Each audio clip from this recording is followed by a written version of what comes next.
இன்னைக்கு எபிசோட் ஹீரோவும் ஹீரோயினியும் அவங்க ஃப்ரெண்ட்ஸு கூட ஹோட்டலுக்கு சாப்பிட வந்திருக்கிறதுல இருந்தா ஸ்டார்ட் ஆகுது. ஹீரோயினியோட ஃப்ரெண்டு இங்க எல்லா வகையான ஃபுட்டும் இருக்கு, இது எல்லாத்தையும் இன்னைக்கு நம்ம கண்டிப்பா டேஸ்ட் பண்ணியே ஆகணும். கேப்டன் இங்க இருக்க ஏதாவது ஒரு ஃபுட்டு உங்களுக்கு பிடிக்காதா அப்படின்னு கேட்க ஹீரோயினி டக்குன்னு இல்ல அவன் எல்லாத்தையுமே சாப்பிடுவான், அவனுக்கு எதுவும் பிடிக்காதுன்னு இல்லை அப்படின்னு சொல்லிடுறாங்க.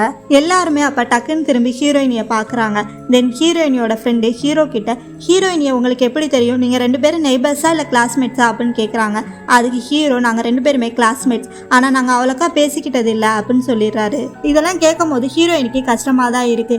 தென் ஹீரோவோட ஃப்ரெண்டு எல்லாருக்கிட்டையும் எங்களோட கேப்டன் திரும்பியும் பெல்ஜியம் வரலான்ட்டு இருக்காரு, ஒருவேளை அவருக்கு பர்மிஷன் கிடைச்சி அவர் அங்க வந்துட்டானா எங்க கேப்டனை நீங்க தான் பத்திரமா பாத்துக்கணும் அப்படின்னு சொல்றாரு. பதிலுக்கு அவங்களும் எங்களுக்கு இவர் ஒரு தடவை ஹெல்ப் பண்ணிருக்காரு இல்லையா, அதனால அவர் அங்க வந்தா நாங்க கண்டிப்பா நல்லா பாத்துக்குவோம், நீங்க கவலைப்படாதீங்க அப்படின்னு சொல்றாங்க.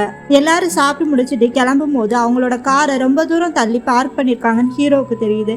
அதனால அவர் திரும்பவும் போய் அவங்களுக்கு ஹெல்ப் பண்ண போறாரு. அங்க போய் காரை தேடும் போது கையில கத்தியோட நிறைய பேர் அவங்கள பார்த்து ஓடி வராங்க. உடனே ஹீரோ அவரோட கோட்டை கழட்டி ஹீரோயினுக்கு போர்த்தி விட்டு உள்ள இறங்கி பயங்கரமா சண்டை போட்டு எல்லாத்தையுமே அடிச்சு காலி பண்ணிடுறாரு. எல்லாரையுமே பொலந்து போட்டு ஹீரோயின் கிட்ட வந்து உனக்கு ஒன்னும் ஆகல, அது இங்க நடக்கிற விஷயத்த பார்த்து நீ பயந்துடக்கூடாதுதான் கோட்டை கலட்டி உன் மேல போட்டேன் அப்படின்னு சொல்றாரு.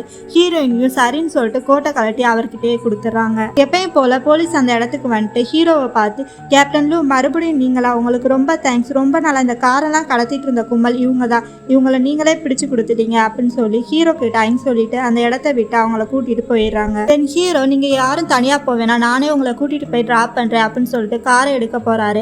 அப்ப அந்த குட்டி பையன் ஹீரோயின் கிட்ட வந்து கேப்டன் லூ ஒன்னும் கோவமா இல்ல, அவரோட ஃபேஸே அப்படிதான், நீங்க ஒன்னும் தப்பா நினைச்சுக்காதீங்க அப்படின்னு சொல்றான். அது ஹீரோயினி எனக்கு தெரியும் அவன் ஃபேஸே அப்படிதான், அவன் கோவமா இல்லை, அவன் ஃபேஸ் அப்படிதான் எனக்கு நல்லாவே தெரியும் அப்படின்னு சொல்றாங்க. இதை கேட்டு ஹீரோ அங்கேயே நிற்கிறாரு. ஹீரோயினியும் அவங்க ஃப்ரெண்டையும் ஹீரோ ட்ராப் பண்ணிட்டு போகும்போது அந்த குட்டி பையன் ஹீரோ கிட்ட நான் ரெஸ்டாரண்ட்ல பார்த்தேன், ஹீரோயினி உங்களையே தான் பார்த்துட்டு இருந்தாங்க, உங்களுக்குள்ள ஏதோ நடக்குது என்னன்னு சொல்லுங்க அப்படின்னு கேட்குறான். இங்க பாரு நீ ரொம்ப அதிகமா பேசுற, அப்படிலாம் எதுவுமே கிடையாது, நீ அமைதியாவா அப்படின்னு சொல்லிட்டு கூட்டிட்டு போறாரு. அடுத்த நாள் காலையில ஹீரோ அவரோட ஹையர் ஆஃபீஸரை பார்க்க போறாரு. அங்க அவர் ஹீரோ கிட்ட லூச்சான் நான் உனக்கு ப்ரொமோஷன் கொடுக்க போறேன், நீ வேலை பார்க்க போறது டைமாண்ட் சிட்டில தான், அது பெல்ஜியம்க்கு பக்கத்துல தான் இருக்கு, நீ ஒன்றும் கவலைப்படாத அப்படின்னு சொல்றாரு. அது ஹீரோ சார் நான் இங்க வந்ததே வேலையை விடுறதுக்கு தான், நீங்க என்ன எனக்கு ப்ரொமோஷன் கொடுக்குறேன்னு சொல்றீங்க அப்படின்னு கேட்குறாரு. அதுக்கு ஹீரோவோட ஹையர் ஆஃபீஸர் கோவப்பட்டு நீ என்ன இவ்வளவு ஈஸியா சொல்ற, நான் உன்னை இந்த இடத்துக்கு கொண்டு வரதுக்கு எவ்வளவு கஷ்டப்பட்டிருக்கே தெரியுமா, நீ எங்களோட பெருமை லூச்சா, நீ இன்னும் மக்களுக்கு செய்ய வேண்டியது நிறைய இருக்கு அப்படின்னு சொல்றாரு. அது ஹீரோவும் சரின்னு சொல்லிட்டு அவருக்கு சல்யூட் அடிச்சுட்டு அங்க இருந்து போறாரு. அடுத்த சீன்ல ஹீரோவும் அந்த குட்டி பையனும் ஒரு ரெஸ்டாரண்ட்ல உட்காந்துருக்காங்க. அப்ப அந்த குட்டி பையன் உங்களை பார்க்கும் போது எனக்கு டிராமா சீரியல் தான் ஞாபகம் வருது, அதுல ஹீரோயினுக்கும் ஹீரோவுக்கும் ரொம்ப பிடிக்கும், ஆனா எதுவுமே தெரியாத மாதிரி நடிப்பாங்க, ஆனா அதுக்கப்புறம் அவங்கள பத்தியே யோசிச்சுட்டு இருப்பாங்க, இப்ப கூட நீங்க என்னமோ பண்ணிட்டு இருப்பீங்க போல அப்படின்னு கேட்குறான். உடனே ஹீரோ அவரோட ஃபோனை அந்த பையன்கிட்ட காமிச்சு பாரு நான் வேலை பார்த்துட்டு இருக்கேன், தேவையில்லாம நீ எதுவும் யோசிக்காத அப்படின்னு சொல்றாரு. அதுக்கு அந்த பையன் நீங்க வேலை தான் பார்த்துட்டு இருக்கீங்க, ஆனா இப்ப கூட உங்க மண்டையில ஏதோ ஓடிட்டு இருக்கே அப்படின்னு சொல்றான். அதுக்கு ஹீரோ நீ ஹோம்ஒர்க்கை பார்க்காம வேற எல்லா வேலையும் பார்த்துட்டு இருக்க, என்ன பார்க்காம ஹோம்ஒர்க்கை முடியும் அப்படின்னு திட்டுறாரு. அப்ப ஹீரோட ஃப்ரெண்ட்ஸ் அண்ட் கொலீக்ஸ் எல்லாமே அவரை தேடி அந்த இடத்துக்கு வந்துடுறாங்க. ஹீரோக்கு ப்ரொமோஷன் கிடைச்சது அவங்களுக்கு தெரிஞ்சிருக்கும் போல, அதனால பார்ட்டி கேட்டு வராங்க. அப்போ அந்த குட்டி பையன் ஹீரோயினியோட ஃபேஸை ஒரு நோட்டில் வரைஞ்சி அவங்க எல்லாத்தையும் ஒன்றா கூட்டி வச்சு இவங்க தான் ஹீரோவோட எக்ஸ் கேர்ள் ஃப்ரெண்ட் அப்படின்னு சொல்கிறான். அதை எல்லாருமே சேர்ந்து பார்த்துட்டு இருக்கும்போது ஹீரோ அங்கே வந்துடுறாரு. டே என்னடா பண்ணிட்டு இருக்கீங்க அப்படின்னு கேட்குறாரு. அதுக்கு அதில் இருக்க ஒருத்தர் அதுவா கேப்டன் உங்களோட கேர்ள் ஃப்ரெண்டை பற்றி தான் பேசிகிட்டு இருக்கோம், நேற்று அவங்கள நீங்கள் பார்க்க போனீங்களாமே அப்படின்னு கேட்குறான்.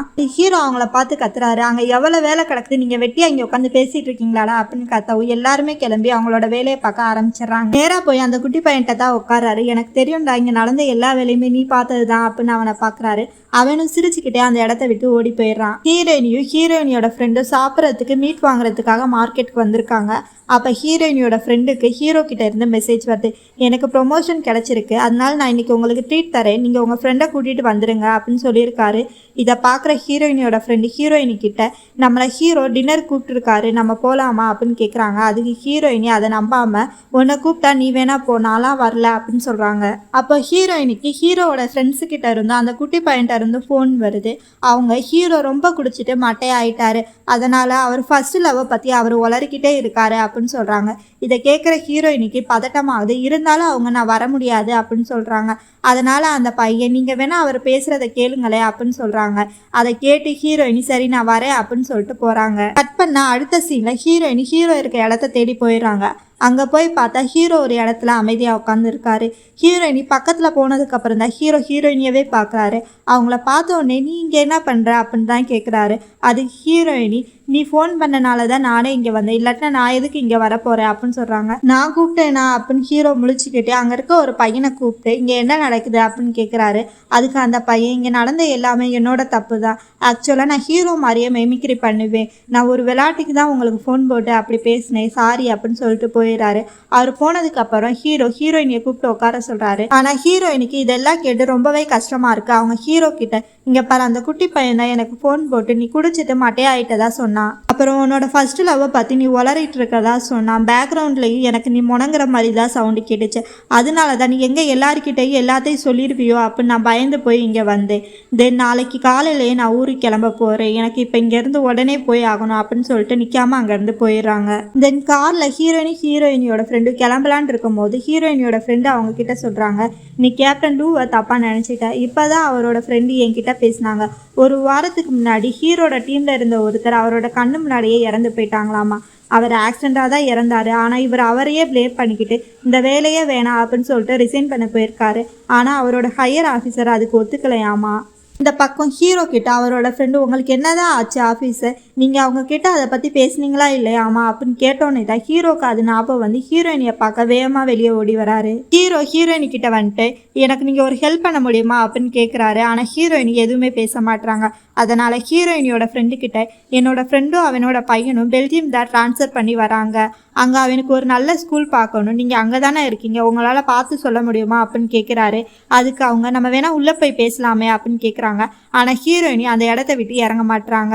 உடனே ஹீரோ ரொம்ப கெஞ்சவும் காரை விட்டு கீழே இறங்கி வராங்க. அப்போ ஹீரோ ஹீரோயினி கிட்ட இங்கே பாரு அவன் என்ன மாதிரி பேசி உன்னை கூப்பிட்டுருப்பானு எனக்கு சத்தியமாக தெரியாது அப்படின்னு சொல்கிறாங்க. அது ஹீரோயினி பரவாயில்ல விடு, உனக்கே தெரியும் நான் யார்கிட்ட இருந்தும் மன்னிப்பை எதிர்பார்க்க மாட்டேன்னு, அதுவும் உன்கிட்ட இருந்து அது சான்ஸே இல்லை அப்படின்னு சொல்கிறாங்க. உடனே ஹீரோ ஐ எம் சாரி அப்படின்னு சொல்கிறாரு.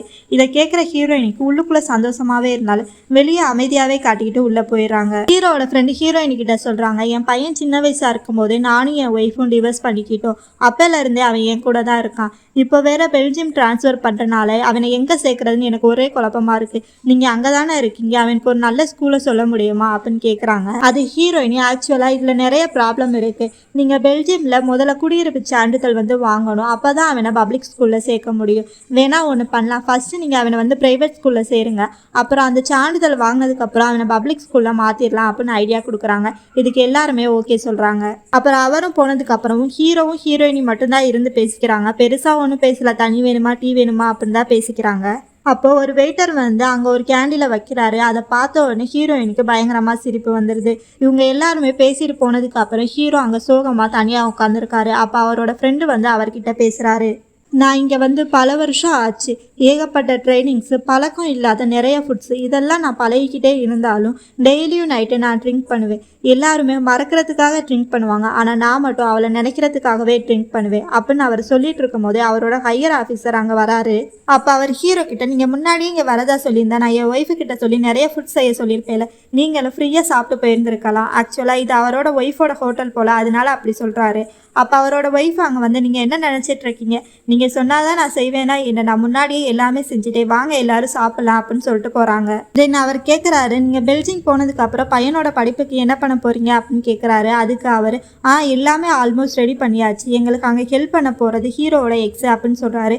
இதை கேட்டு அவர் ரொம்பவே ஷாக் ஆகுறாரு, என்னது ஹீரோவுக்கு எக்ஸா அப்படின்றாரு. ஆனால் ஹீரோ திருன்னு முழிச்சுட்டே உட்காந்துருக்காரு. எல்லாரும் பேசிட்டு வெளியே போனதுக்கப்புறம் ஹீரோ வெளியே போய் யாருக்கோ கால் பண்ணுறாரு. அந்த பக்கம் ஃபோனை எடுக்கிறது வேற யாரும் இல்லை, ஹீரோட அம்மா தான். அவங்க எடுத்தது ஹீரோ, அம்மா எனக்கு நீங்கள் ஒரு ஹெல்ப் பண்ண முடியுமா அப்படின்னு கேட்குறாங்க. ஹீரோட அம்மா சொல்லுப்பா அப்படின்னு கேட்குறாங்க. என்னோட ஃப்ரெண்டும் அவனோட பையனும் பெல்ஜியம்க்கு ட்ரான்ஸ்ஃபர் ஆகி வராங்க, நீங்கள் அவங்கள பார்த்துக்க முடியுமா அப்படின்னு கேட்குறாங்க. அது ஹீரோட அம்மா என்னப்பா சொல்கிற, அப்போ நீங்கள் ட்ரான்ஸ்ஃபர் ஆகி வரலையா அப்படின்னு கேட்குறாங்க. அது ஹீரோ இல்லைம்மா என்னால் வருஷத்துக்கு ஒரு தடவை நியூ இயர்க்கு மட்டும்தான் அங்கே வர முடியும் அப்படின்னு சொல்கிறாங்க. அது ஹீரோவோட அம்மா, நீ எல்லாரை பற்றியும் அவங்களோட பையனை பற்றியும் யோசிக்கிற, ஆனால் எங்களுக்கு இருக்கிறது நீ ஒரே பையன் தான் அப்படின்னு சொல்கிறாங்க. தென் ஹீரோவோட அப்பாவோட குரல் கேட்குது. அதை கேட்டு அவங்க பயந்து போய் உன்னோட அப்பா எந்திரிச்சிட்டாரு போல, நான் வைக்கிறேன்னு சொல்லிட்டு சொல்லிட்டு ஃபோனை கட் பண்ணிடுறாங்க. ஹீரோயின் ஹீரோவோட நம்பரை வச்சுட்டு கால் பண்ணலாமா வேணாமா அப்படின்னு யோசிச்சுட்டே இருக்காங்க. ஆனால் ஹீரோ கிட்ட இருந்தே கால் வந்துடுது. அட்டன் பண்ணிட்டு 2 பேருமே கொஞ்சம் நேரத்துக்கு எதுவுமே பேசாமல் இருக்காங்க. அப்புறம் ஹீரோவே இந்த நேரத்துக்கு தூங்காமல் என்ன பண்ணிட்டு இருக்க அப்படின்னு கேட்குறாங்க. ஆனால் ஹீரோயினி அதுக்கு பதில் சொல்லாமல், நாளைக்கு உங்கள் ஃப்ரெண்டு அவருக்கும் அவரோட பையனுக்கும் டிக்கெட் போட்டு ரெடியாக இருக்க சொல்லுங்கள், நாளைக்கு 4 மணிக்கு டிக்கெட் இருக்குது அப்படின்னு சொல்கிறாங்க. ஹீரோ உடனே அவங்க சொன்னதுக்கு பதில் சொல்லாமல், நீ இந்த நேரத்துக்கு எது குளிக்கிற அப்படின்னு கேட்குறாங்க. ஏன்னா ஹீரோயினி இப்போ பாத்ரூமில் தான் இருக்காங்க.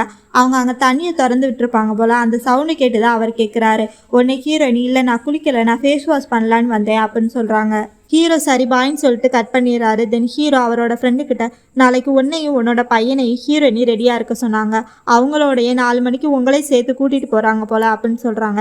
இதை கேட்குற அவரோட ஃப்ரெண்டு, உன்னோட எக்ஸ் ரொம்பவே நல்லவங்களா இருக்காங்க, பரவாயில்ல இவ்வளோ ஹெல்ப் பண்ணுறாங்க அப்படின்னு சொல்கிறாரு. நீங்கள் ஏன் உங்கள் எக்ஸோட திருப்பி சேரக்கூடாது, இப்போயுமே அவங்க உங்களை தான் நினச்சிட்டு இருக்காங்க அப்படின்னு சொல்கிறாரு. இல்லை என்னால் அது முடியாது, உனக்கு தான் தெரியும்ல நான் பார்க்குற வேலை எப்படிப்பட்ட வேலைன்னு. என்னால் ஹீரோயினி கூட டைம் ஸ்பெண்ட் பண்ணவே முடியாது, அவளுக்கு தேவையான எதையுமே அவள் பக்கத்தில் இருந்து என்னால் செய்ய முடியாது, இதனால தான் நான் அவளை விட்டு தள்ளி போய்கிட்டே இருக்கேன் அப்படின்னு ஹீரோயினியை நினச்சி ரொம்ப சோகமாக பேசுகிறாங்க.